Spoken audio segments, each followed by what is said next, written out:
Bismillahirrahmanirrahim. Babu ta'kidi tahrimi malil yatim.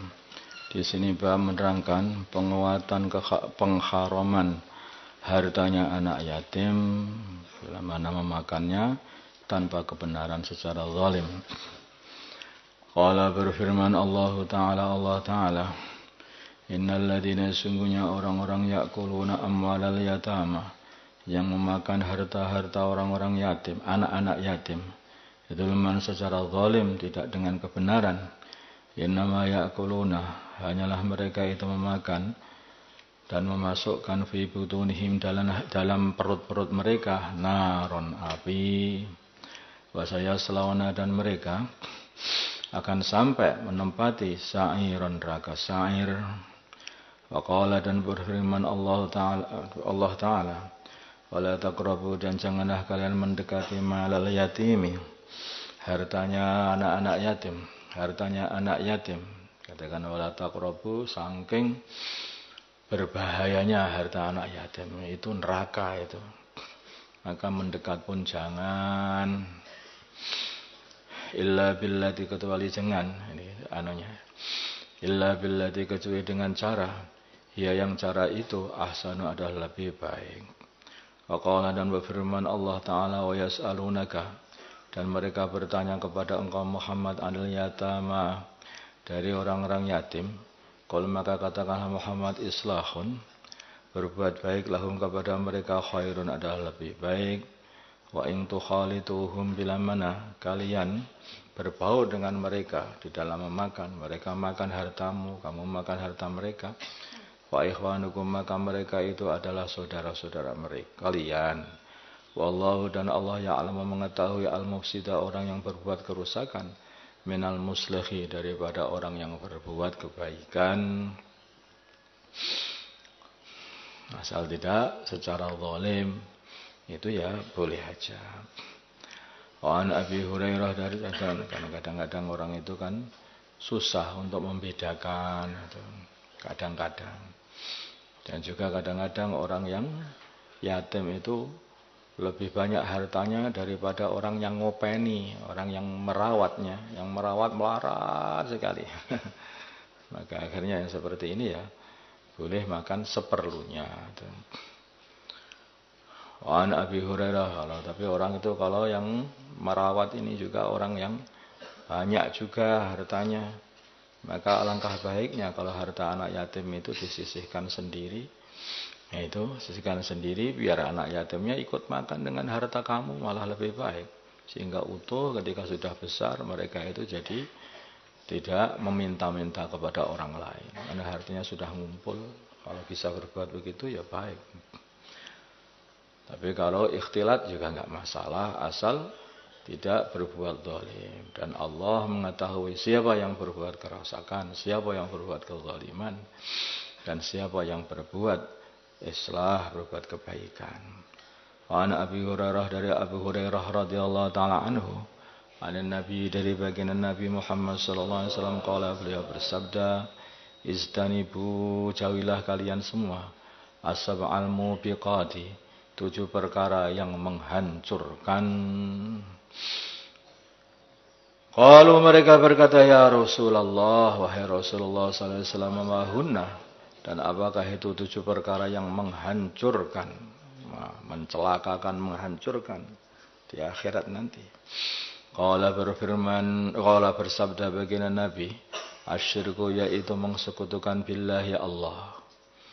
Menganggap ada yang selain Allah itu juga menciptakan. Menganggap ada yang selain Allah juga berhak disembah. Menganggap yang selain Allah, nah itu semua syirik. Bisa mendatangkan manfaat, mendatangkan madarat. Wasihru, dan sihir, berbuat sihir untuk mencelakai orang lain, berbuat sihir. Wa qatlun nafsi, dan membunuh seseorang. Allati, membunuh seseorang. Allati harramallah, yang Allah haramkan illa bil haqqi kecuali dengan kebenaran. Seperti membunuh dikarenakan dia membunuh orang lain, maka membunuh karena qisas. Membunuh karena rajam. Ini namanya hakul. Itu hak pembunuhan tapi hak. Tapi tanpa ada kebenaran, tanpa hak, maka tahu-tahu orang dibunuh begitu saja.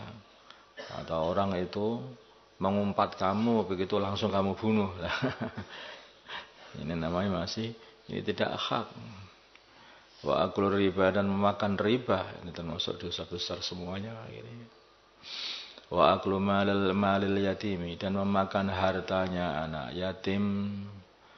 Wa tawalli dan berpaling untuk lari. Wa tawalli dan berpaling untuk lari. Yaumaz zahfi di hari bertemu dengan musuh, tengah-tengah bertemu dengan musuh, tahu-tahu berpaling lari. Oh, dosa besar seperti ini. Karena ini bukan hanya ini bisa membahayakan temannya yang lain, bisa menghancurkan perjuangan gara-gara itu. Tengah berjuang menghadapi musuh, semuanya sudah siap, kemudian lari. Wah, karena seseorang ini akan terpengaruh dengan orang lain. Sehingga orang yang aslinya tidak ada pikiran untuk lari pun ketika melihat teman-temannya lari, maka itu bisa ketut lari. Manusia itu kayak gitu, kayak air gitu. Gitu satu dibelok kan nanti yang lain juga ikut gitu. Tanpa sadar ikut juga gitu. Itu ada yang berpaling balik lagi. Itu langsung tahu-tahu balik nih. Kelihatannya ini memang suruh balik. Nah itu. Nah ini seperti ini berbahaya, bisa menghancurkan perjuangan. Nah kayak seperti di Uhud itu, orang-orang munafikin berbuat seperti itu. Tahu-tahu balik itu sampai sudah selesai, sudah habis, sudah lari pulang ke Madinah. 1000 orang datang ke Uhud, tahu-tahu yang 300 ini sebetulnya tidak, beberapa orang munafikin itu membujuk mereka lari sehingga yang lain orang-orang iman pun juga ikut lari bersama mereka mundur tanpa dirasa. Sifat manusia sudah begitu. Geruduk ke sana, geruduk ke sini. Nah itu. Makanya tengah-tengah orang dalam kondisi tegang berhadapan dengan musuh. Lah kok lari? Oh, ini dosa besar seperti ini. Wa qadzful muhsinati, kecuali kalau larinya itu karena untuk membuat satu tipu daya, memancing supaya musuh itu masuk dalam perangkap, atau karena untuk bergabung dengan rombongan temannya yang lain, itu bantuan datang. Nah, itu ada satu trik-trik di dalam penerangan itu juga apa-apa. Maksudnya lari itu lari yang meninggalkan medan pertempuran, perjuangan. Waqtul muhsanati dan menuduh wanita yang dijaga oleh Allah Subhanahu wa taala dari perbuatan kotor, al-mukminati yang beriman, al-ghafilati yang mereka ini sama sekali tidak berpikir kepada perkara-perkara yang kotor. Mereka orang-orang yang khusyuk, tidak pernah memikirkan untuk berbuat kotor. Orang-orang beriman, terjaga dirinya semuanya dalam kehidupan memang terjaga, betul. Kok dituduh berzina? Nah, ini adalah dosa besar menuduh. Muttafaqun alaih al-mubiqat, maknanya mubiqat, al-muhlikatu, yaitu yang menghancurkan. Allahumma salli ala sayyidina Muhammad wa ala ali sayyidina Muhammad wa salli ala sayyidina Ibrahim wa ala ali sayyidina Ibrahim. Barik ala sayyidina Muhammad wa ala sayyidina Muhammad wa barak ala sayyidina Ibrahim wa ala ali sayyidina Ibrahim fil alamin alhamdulillah. Allahumma arham ummata sayyidina Muhammad, Allahumma ighfir ummati sayyidina Muhammad, Allahumma aslih ummata sayyidina Muhammad. Alih baina qulubi ummati sayyidina Muhammad, Allahumma ansur ummata sayyidina Muhammad, Allahumma ansur sultanan nasir.